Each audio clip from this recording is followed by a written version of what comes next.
মানে ওসি সাহেব এরকম হয়। আচ্ছা বাংলাদেশে বিশ্বাস করেন আমি অনেক থানার ওসি দেখছি, কিন্তু এরকম দেখিনি। দেখে মনে হচ্ছে আমার পরে উনি মস্ত। তো ওসি মহোদয় এসেছেন, মাশাআল্লাহ চমৎকার। ইনি ওসি সাহেব? জি জি।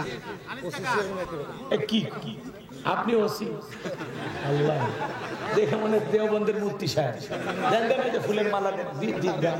আরে দেন দেন, আরে দেখ চেয়ারম্যান সাহেব সব করছে। জি দেন। ওসি সাহেবের তাকে ফুল দিয়ে বরণ করে নিচ্ছে। মাশাআল্লাহ মাশাআল্লাহ। জানি এই ফুলের তোরা আমার পক্ষ থেকে নেন নেন নেন নেন ওসি সাহেব নেন। মাশাআল্লাহ। জি জি, ছবিটা আল্লাহ কবুল। ঝামেলা হয়, ঠিক আছে আলহামদুলিল্লাহ। জি জি, আসলে মানে ওসি সাহেব এরকম হয়। আচ্ছা বাংলাদেশে বিশ্বাস করেন আমি অনেক থানার ওসি দেখছি, কিন্তু এরকম দেখিনি। দেখে মনে হচ্ছে আমার পরে উনি মস্ত। কি খান এরকম মনে হচ্ছে না? মানে আমি তো যুবক মানুষ, আমার পরে তো একটা মুরব্বী বক্তা থাকা দরকার। ওসি সাহেব ও ওয়াজও করেন। মাশাআল্লাহ, ঠিক আছে, আল্লাহ কবুল করুন। জোরে বলেন আমিন। সম্মানিত ওসি মহোদয়কে আমরা দিল থেকে তার প্রতি শ্রদ্ধা এবং সম্মান জানাই। আল্লাহ পাক যেন তার সম্মান মর্যাদা আরো বৃদ্ধি করে দেন। জোরে বলেন আমিন। এভাবে ভালো মানুষ থেকে আপনাদের সেবা করার জন্য আল্লাহ তাকে তৌফিক দান করেন। জোরে বলেন আমিন। আমরা তো চাই এরকমই তো ওসি সাহেবের চেহারা হবে। যিনি থানা ওসি হবেন, পাশাপাশি ওই থানায় মসজিদ থাকে না, সেখানে সামনে দাঁড়িয়ে ইমামতি করবেন। প্রত্যেকটা থানার ওসি ডিসি তারা যদি ইমাম হয় সমাজ সুন্দর হয়ে যাবে। কথা বলে ঠিক না? ওসি সাহেবের চেহারা দেখে দিলটা ভরে গেছে। ঠিক আছে বসেন। ডিসি সাহেব এরকম? মাশাআল্লাহ, ঠিক আছে, আল্লাহ কবুল করুন। জোরে বলেন আমিন। আমরা তো চাই এরকমই তো ওসি সাহেবের চেহারা হবে। যিনি থানা ওসি হবেন, পাশাপাশি ওই থানায় মসজিদ থাকে না, সেখানে সামনে দাঁড়িয়ে ইমামতি করবেন। প্রত্যেকটা থানার ওসি ডিসি তারা যদি ইমাম হয় সমাজ সুন্দর হয়ে যাবে। কথা বলে ঠিক না?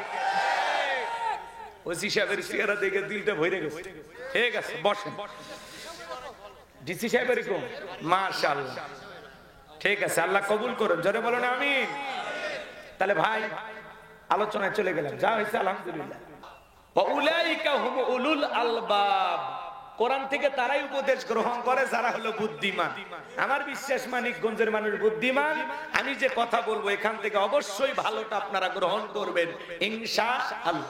শুধু এখান দিয়ে শুনে এখান দিয়ে বের করে দিলে হবে না, কথা প্যান্ডেলে রেখে গেলে হবে না, এই কথাগুলো ঘর পর্যন্ত নিয়ে যেতে হবে। প্রত্যেকটা মাহফিলে যাবেন নিজেকে পরিবর্তন করার জন্য।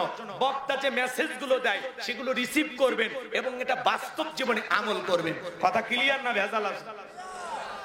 মন খারাপ করেন? তাহলে সূরার নাম কি? কাউসার। পরিচিত সূরা, সবার জানা সূরা।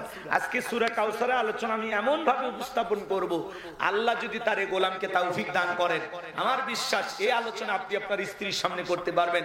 আপনি যে কোনো জায়গায় যে মানুষকে এই সূরার উপরে আলোচনা করে বুঝায় বলতে পারবেন ইনশাআল্লাহ। ওই শুধু বক্তা আসলো আর শুনলো, ভাই গতকালকে গাইবান্ধার গোলাম রব্বানি কি ওয়াজ করছে, কই সেই ওয়াজ। কি ওয়াজটাই ফাটাফাটি, কি ওয়াজটাই কাঁপায়া দিছে, কি ওয়াজ, ওয়াজের বিষয় আর মনে নেই, খালি ভাল লাগছে, ফাটাইছে, জমাইছে, ওইসা বলতে যেন পারেন কোন সূরা থেকে ওয়াজ করছে, বলবেন সূরা কাউসার। কি বিষয় নিয়ে? এই বিষয় নিয়ে। কি বলতে পারবেন না? হ্যাঁ, মুখস্থ করেন। সূরার নাম কাউসার। জোরে বলেন কি নাম? আরো জোরে। জোরে হলো না, উঠেই যাবে। একটু মিছিল করার অভ্যাস করেন। 16 বছর মিছিল করতে পারেননি, সামনে মিছিল করা লাগবে। কথা ক্লিয়ার না ভেজাল আছে? সূরার নাম কাউসার। জবান ছেড়ে সবাই আমার সঙ্গে তেলাওয়াত করুন। আউযু বিল্লাহি মিনাশ শাইতানির রাজীম। বিসমিল্লাহির রাহমানির রাহিম। বিতাড়িত মুর্দার শয়তানের কাছ থেকে আল্লাহ পাকের কাছে আশ্রয় প্রার্থনা চাচ্ছি। পরম করুণাময় দয়ালু আল্লাহ তাআলার নামে শুরু করছি। ইন্না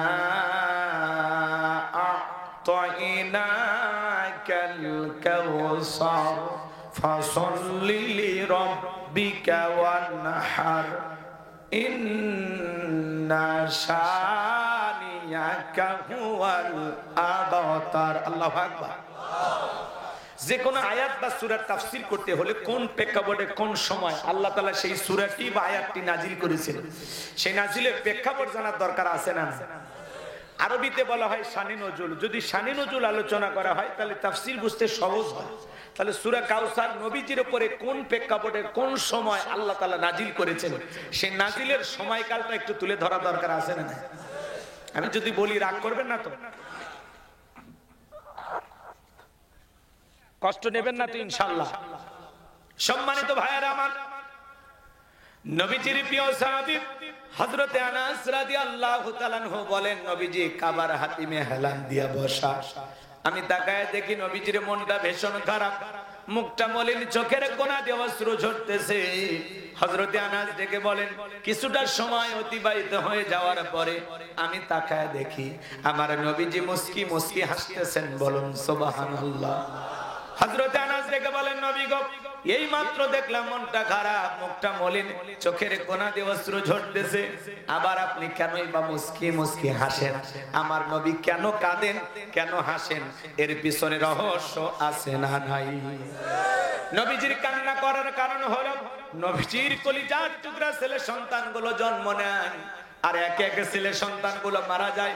আবুল কাসেম মারা যায়, আবু তাকের মারা যায়, ইব্রাহিম মারা যায়।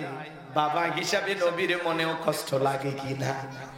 নবীজির কাছের চাচা নাম হলো আবু লাহাব, ডেকে বলে, ভাতিজা, তোমার বংশী বাতি জ্বালানোর কেউ থাকলো না, তুমি একটা লেজ কাটা, তুমি একটা নির্বংশ, তুমি একটা হাত করে জোরে কন্যা নাউজুবিল্লাহ। যদিও রাসূলের 4টা কন্যা সন্তান জীবিত ছিল, কাছের চাচা হয়ে যখন সমালোচনা করে নবীজির মনের কষ্ট কমে না, আরো বাড়ে। আপনারাই বলুন, আল্লাহ না করুক আপনার আমার সন্তান যদি মারা যায়, কাছের আত্মীয় স্বজনদের উচিত সান্ত্বনা দাও, বাবা তুমি সবর করো, ধৈর্য ধারণ করো, সন্তান দেওয়ার মালিক আল্লাহ, আল্লাহ নিয়েছে, জীবন মৃত্যুর মালিক তো আল্লাহ। অতএব ভেঙে পড়ো না বাবা, সবর করো, ধৈর্য ধারণ করো। আল্লাহ যদি চাই বছর না ঘুরতে আবারও তোমাদের ঘর আলোকিত করে সন্তান দিতে পারেন, তিনি কে? তাহলে কাছের মানুষদের উচিত বিপদের দিনে সান্ত্বনা দেওয়া, সান্ত্বনার হাত কাঁধে রাখা। কিন্তু নবীর চাচাই এতটাই জঘন্য, এতটাই খারাপ, ডেকে বলে, ভাতিজা, তোমার বংশে বাতে চালান কেউ থাকলো না, তুমি একটা লেজ কাটা, তুমি একটা নির্বংশ। আবু জেহেলের চাইতে আবু লাহাব বেশি খারাপ, কারণ আবু জেহেলের নামে আল্লাহ কোন সূরা নাজিল করেনি, কিন্তু আবু লাহাবের নামে নাজিল করছে। শুধু আবু লাহাব খারাপ না, আবু লাহাবের বউও খারাপ। এটা সূরা লাহাবের তাফসীর করলে আপনারা বুঝবেন, কিন্তু ওইদিকে তো যাওয়ার সুযোগ নাই। সম্মানিত ভাইয়েরা আমার, একে তো সন্তান হারানোর ব্যথা, অন্যদিকে আপন মানুষদের সমালোচনা।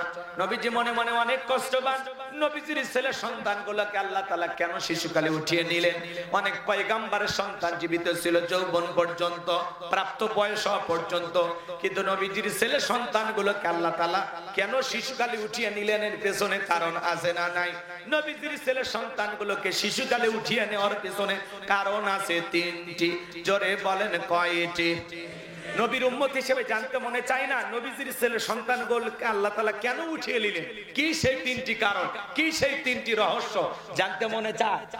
কারা কারা শুনবেন হাত তুলে দেখান তো বাজান। লিল্লাহি তাকবীর। হাত নামান, হাত নামান আমার ভাইয়েরা। কি সেই 3টি কারণ, কি সেই রহস্য যদি আমি আলোচনা করি তাহলে 3 নাম্বার আয়াতের আলোচনা করা লাগবে। আমি কি 1 নাম্বার আয়াত বাদ দিয়ে 3 নম্বরে যাব, নাকি আস্তে আস্তে শুরু করা যায়? ধৈর্য আছে তো ইনশাআল্লাহ? তাহলে কি সেই 3টি কারণ অবশ্যই আমি বলবো বাজান। আমি যে কথা বলতে চাই মনোযোগ দিয়ে কথাগুলো শুনেন। একে তো সন্তান হারানোর ব্যথা, আপন মানুষদের সমালোচনা, অন্যদিকে সাহাবায়ে কেরাম যারা ইসলাম ধর্ম গ্রহণ করে, কাফের বেঈমানরা তাদের উপর নির্যাতন ও জুলুমের স্টিম রোলার চালায়। হযরতে বেলাল তখনও কালেমা পড়ে মুসলমান হন নাই। নবীজি রাতের বেলায় দারুল আরকামে বসা, হযরতে বেলাল বিশ্ব নবীর দরবারে উপস্থিত হয়ে গেল। নবীজির চেহারার দিকে তাকাইয়া ডেকে বলেন, নবী গো, আপনার চাইতে সুন্দর মানুষ আমি জীবনে কোনোদিন দেখি নাই। বলুন সুবহানাল্লাহ। আপনার আমার নবী কতটা সুন্দর ছিলেন জানেন? হযরতে জাবের রাদিয়াল্লাহু তাআলা আনহু বলেন, পূর্ণিমার রাত আমি রাসূলের বাড়িতে গিয়েছিলাম, সেদিন দেখেছিলাম চাঁদ উদয় হয়েছে দুইটা, একটা চাঁদ আসমানে আর একটা চাঁদ জমিনে। হযরতে জাবের রাদিয়াল্লাহু তাআলা আনহু বলেন, আমি একবার আকাশের পূর্ণিমার চাঁদের দিকে তাকাই, আর একবার বিশ্বনবীর চেহারার দিকে তাকাই, ওই আকাশের পূর্ণিমার চাঁদের চাইতেও বিশ্বনবীকে আমার কাছে বেশি সুন্দর মনে হয়।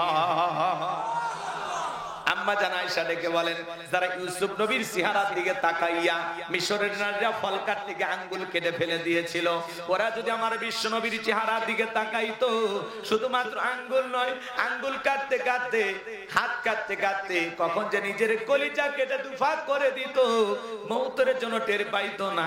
আপনার আমার নবী এতটাই সুন্দর। আম্মা জান আয়েশা আরো বলেন, ও দুনিয়ার মানুষ, তোমাদের একটা সূর্য আছে, আমি আয়েশারও একটা সূর্য আছে। তোমাদের সূর্য উদয় হয় দিনের বেলায়, আর আমি আয়েশার সূর্য উদয় হয় রাতের বেলায়। আম্মা জান আয়েশা একদিন সেলাইয়ের কাজ করতেছিলেন, হঠাৎ থেকে হাত থেকে সুইটা পড়ে গেল, বাতিতে কোনো তেল ছিল না, বাতি জ্বালাইতে পারলেন না, অপেক্ষায় বৈশা থাকলেন। বিশ্বনবী যখন এশার সালাত আদায় করার পরে সর্বপ্রথম ঘরে প্রবেশ করে আম্মা জান আয়েশাকে সালাম দিলেন।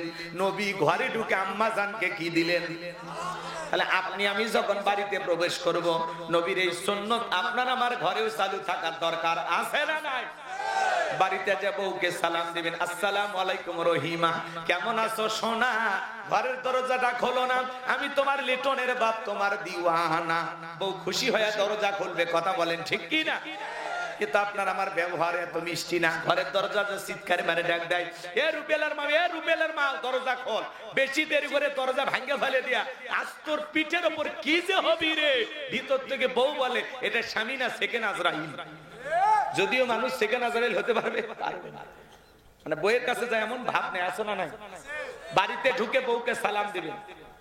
সালাম আদান প্রদান হলে স্বামী স্ত্রীর মধ্যে ভক্তি, শ্রদ্ধা, ভালোবাসা বৃদ্ধি পায়। সালাম আছে যেখানে শান্তি আছে, সালাম আছে যেখানে সমাধান আছে। অনেক বড় বড় সমাধান হয় না?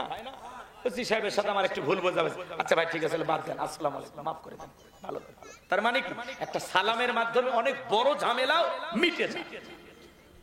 আর বাড়িতে ঢুকে স্বামীও সালাম দেয় না, বউ সালাম দেয় না, দুইজনে বোবা। কথা কন। এই যুবক শোনো, বউকে সালাম দিবা, লোকজন যদি না থাকে বইয়ের হাতটা ধরে মুসাফা করবেন। কার হাত? কথা বইয়ের হাত, পাশের বাড়ির ভাবির হাত না, ধরলে ঝাঁটা দিয়ে পিটাই দিবে। বইয়ের হাত ধরে মুসাফা করবেন। একেবারে ময়দান ফাঁকা থাকলে কোলাকুলিও সেরে নেবেন। আপনাদের দাম্পত্য জীবনে সুখ আর শান্তি পেতে হলে রাসূলের 4টি সুন্নত আমল করা লাগবে। 4টি রোমান্টিক সুন্নত আছে, যদি আপনারা দাম্পত্য জীবনে আমল করতে পারেন, মৃত্যু পর্যন্ত সম্পর্ক টিকে থাকার গ্যারান্টি। এ বাঁধন যাবে না ছিঁড়ে। আল্লাহু আকবার বলেন। 4টি সুন্নত কি কি শুনবেন? হাত তোলেন তো দেখি, শুনবেন তো ইনশাআল্লাহ? আল্লাহ কবুল করুন, জোরে বলুন আমিন। এখনই যদি আমি সুন্নতগুলো আলোচনা করি, আলোচনা এলোমেলো হয়ে যাবে, অতএব শেষের দিকে মনে করায় দিবেন। একটু ধৈর্য নিয়ে বসেন আমার ভাইয়েরা, গভীর মনোযোগ দিয়ে শুনবেন বাজান। তাহলে ঘরে ঢুকবেন সালাম দিয়া। সূরা নূরের 27 নম্বর আয়াতে আল্লাহ স্পষ্ট জানিয়ে দিয়েছেন, একজন মুমিন আরেক মুমিনের গৃহে প্রবেশ করতে হলে গৃহবাসীর অনুমতি নিয়ে সালাম দিয়া তারপরে প্রবেশ করতে হবে। একজন মুসলমান আরেকজন মুসলমানের বাড়িতে গেলে কি দিতে হবে? সালাম দিয়া অনুমতি নিয়ে ঢোকা লাগবে। আর আপনি বাদশা বাদশা করে বাড়ির ভিতরে ঢুকে যান, বাদশার বইয়ের অন্যা ঠিক নাই, ওর মা কি করে, বোন কি করে, এক নজরে সিসি ক্যামেরা সব দেখা শেষ। ভদ্রতা শেখেন। খুব বেশি বাইরে গেছেন আপনি, আমি জানি তো, আপনাদেরকে বলতেছি না। এর ধরনের মানুষ কিন্তু মানিকগঞ্জে নাই। না, এলাকার মানুষ খুবই ভালো, বিরাট আল্লাহর ওলি। এগুলো আমি ভারতের ওয়াজ করতেছি। তাহলে একজন মুসলমান আর একজন মুসলমানের গৃহে প্রবেশ করতে গেলে সালাম দিবেন। এই যে সালাম আর অনুমতি নিতে নিতে মহিলার পর্দার আড়ালে চলে যাবে, ঝামেলা হবে। আর আপনি সালাম দেওয়া দূরের কথা, ঘরের দরজা লাগান থাকলে পাশে টপকে ঢোকে, জানালে দে উকি ঝুঁকি মারে। হাদিস শরীফের ভিতরে এমন কথা আছে, ওই বাড়ির লোক যে উকি ঝুঁকি মারছেন না, ওই বাড়ির লোক কোনো কিছু দিয়ে আপনার চোখ কানাও করে দেয়, আঘাতও করে দেয়, তাও বাড়িওয়ালার কোনো গুনাহ হবে না। এত বড় অপরাধ উকি ঝুঁকি মারা। কি মনে করেন? প্রথমে সালাম দিলেন জবাব নাই, দ্বিতীয়বার সালাম দিলেন জবাব নাই, তৃতীয়বার সালাম দিলেন জবাব নাই, তাহলে আর ওই জায়গায় থাকার দরকার নেই, চলে যান, মোবাইল করেন, খোঁজ খবর নেন কই আছে। কথা কন। পরিবর্তন হয়ে যান। মাহফিল গুলো যেন হয় ক্লাস সিস্টেম, কিছু শিখতে আসছি আমরা। আজ থেকে শপথ গ্রহণ করেন, একজন মুসলমান আর একজন মুসলমানি গৃহে প্রবেশ করতে হলে সালাম দিয়া অনুমতি নিয়ে ঢুকবো, ভদ্র মানুষের মতো আল্লাহর এই কথাটা আমল করব। এর ভিতরে সফলতা, এর ভিতরে কল্যাণ। কথা বলেন আমার ভাইয়েরা, মন দিয়ে কথাগুলো শুনেন। বউকে সালাম দিতে গিয়ে একজন বলে, হুজুর আমার শরম লাগে। আমি তখন বললাম, বাবা স্ত্রী সহবাসের একটা দোয়া আছে, তুমি কি জানো? কয় দত হুজুর, ওটা দোয়া পড়ার টাইম। আমি তখন বললাম, বাবা তুমি বিয়ে করছো কি? কোন হুজুর, 3 সন্তানের বাপ আমি। আমি তখন বললাম, বাবা 3টা সন্তানের বাবা হয়ে গেলে তোমার শরম লাগে না? বউকে সালাম দিতে গিয়ে শরম লাগে, ওটা শরম না শয়তানি। কারণ আর শরম যদি বেশি হইতে, আর বইয়ের তো বাচ্চা হওয়ারই কথা না। বইয়ের বাচ্চা হয়ে যায়, তোমার শরম লাগে না, আর সালাম দিদিকে শরম লাগে। দুষ্টমি তোর জায়গা পাও না। সালাম দেবেন, আজকে দেবেন, আজকে বাড়িতে সালাম দিবেন, আসসালামু আলাইকুম। বউ চমকে উঠবে, কারে সালাম দিলা? তখন বলবেন, ময়না তোরেই দিয়েছি। তখন বউ বলতে পারে, আজকে আবার কোন হুজুরের মুরিদ নিয়ে বাড়িতে ঢুকলা? সেদিনই তো অমুকের গাছের কলা চুরি করলা।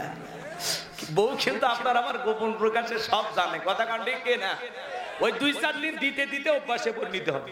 5-6 দিন হয়তো বা একটু 2-4 দিন ঠাট্টা বিদ্রুপ মনে করবে, কিন্তু 10 দিন দিতে দিতে অভ্যাসে পরিণত হয়ে যাবে। ছোট ছোট বাচ্চাদেরকেও সালাম দিবেন ঘরে। কথা কন।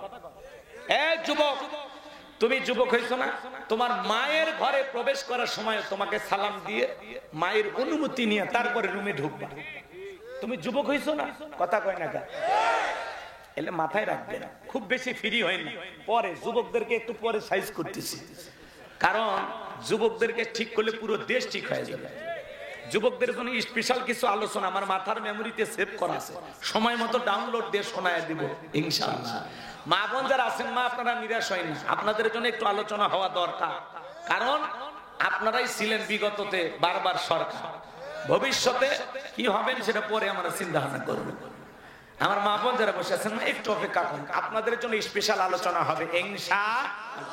সম্মানিত ভাইয়েরা আমার, গভীর মনোযোগ দিয়ে কথাগুলো শুনে যান। আম্মা জান আয়েশা ডেকে বলেন, নবী যখন সালাম দিয়ে প্রবেশ করলেন, নবীজির চেহারার আলোতে সুইটা কই পরে আছে আমি পরিষ্কার দেখতে পেয়েছি। বলুন সুবহানাল্লাহ। নবীর সম্মান মর্যাদা কত জানেন? এক জায়গায় ওয়াজ করলাম, ভাই বলেন তো আমাদের নবীর নাম কি? বলে হুজুর আব্দুল কাদের জেলানী। পীর সাহেবের নাম মুখস্থ আছে, কিন্তু কপাল পরা নবীর নামটাও বলতে পারে না। কথা কয়। এই যে গত কয়েকদিন আগে এক নেতা বক্তব্য দিচ্ছে, নবীর নাম বলতে পারতেছে না। নবীর নাম ভুলে গেছে, ভুলে যাইতেই পারে, কারণ সব সময় তো এরা নবীর কথা স্মরণ করে না। এরা যতবার নেতার কথা স্মরণ করে, তার চাইতে কম নবীকে স্মরণ করে।